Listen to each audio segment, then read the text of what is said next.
Hey guys, welcome to my channel Shri Sisters. In this video, we're gonna see about the amino acids of the lesson biomolecules, and this is the fourth part of our biomolecular series. Without further ado, let's get started. So first, we will be seeing about what are amino acids. Amino acids are nothing but they are like aminated mono or dicarboxylate groups. Aminated in the sense they will contain this NH2 and they are mono or dicarboxylic acids, and these amino acids are made up of carbon, hydrogen, oxygen, nitrogen, and few of amino acids also contain sulfur in them. We'll later learn about the different types of amino acid. You'll know in that part. And the general formula of the amino acid is R in the sense the R group present in the amino acid structure, CH, NH2, COOH.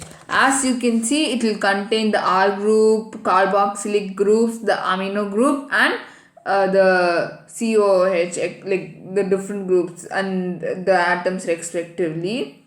And next one. So the basic, like as you have seen the general formula, the basic four positions in that amino acids are hydrogen, carbon, carboxyl group, and amino group, and R group. These are the basic things as we can see in the general formula. The hydrogen is here, like in three places we can see hydrogen, carboxyl group, and amino group, and the R group it will be present. And like based on the nature of the R groups, the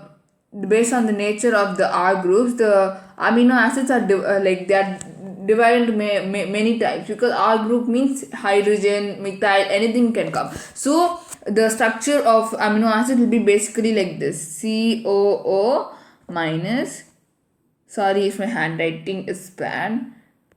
I can't write properly on the screen. And H3N plus. So here only the R group will be present in this part.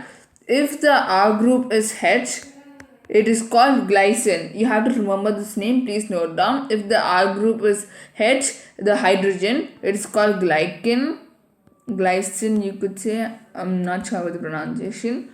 And if the R group which is present here is a methyl group, for example CH3, then it is called alanine. So if the R group is hydrogen, it's glycine, and if the R group is methyl, it's alanine. And if the R group is hydroxy methyl, then it is called serine. So you have to remember these names. They might ask in the exam. So you have to remember like hydrogen, alanine, like something like that. And if hydroxy methyl is present in the place of R group, it's called serine. And next, so this is like based on the R group itself, like there are different types, not only these many, there are more than this. I've told a few things alone. So in total, like there are 20 types of amino acids that occur in proteins alone. Only in proteins there are 20 types of amino acids, and the amino acids are very polar. Very polar means highly polar in the sense they will contain a polar covalent bond inside them. And next one we'll see about the Zwitter ions. So the Zwitter ion is nothing but when like in the amino acid is in the aqueous form, the carboxyl group will transfer a proton to NH2 group, which will give a negative and positive charge inside the molecule. Like when it is transferring a proton to NH2 group, this is called this type of species is called Zwitter ion or inner salt. Like based on the number of like the carboxylic group, only the function will be there, because they all will show the function of the respective ions they carry. So based on the number of amino acids and all, there are different functional groups of amino acids. There are different types, you could say. So acidic amino acid is a non-cyclic, it will contain non-cyclic hydrocarbon chain. and the amino, they will contain one amino group and two carboxylic group. So one amino and two carboxylic group means acidic amino acid.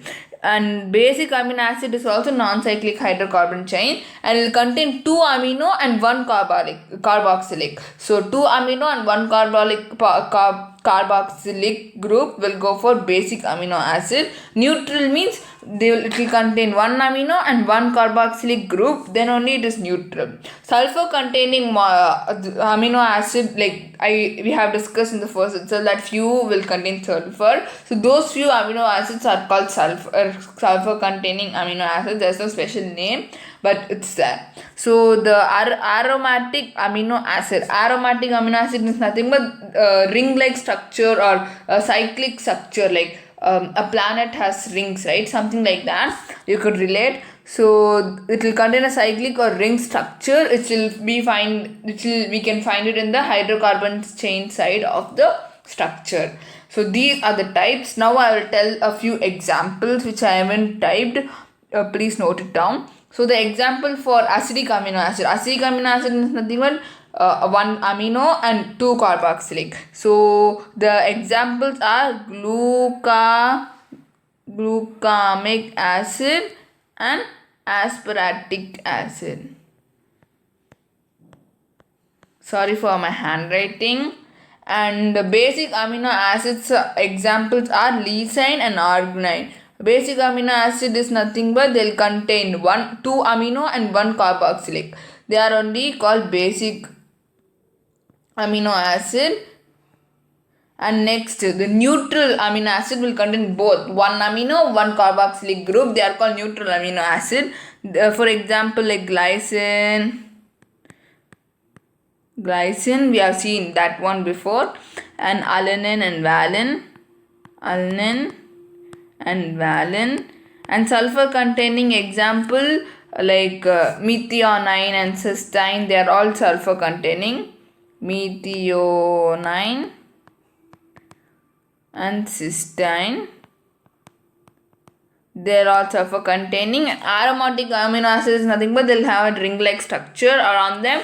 And for example, we can say tyrosine or phenylalanine. I'm not sure about the spelling, but that is the example. So these are the example for our Jupiter ion, and this completes our types of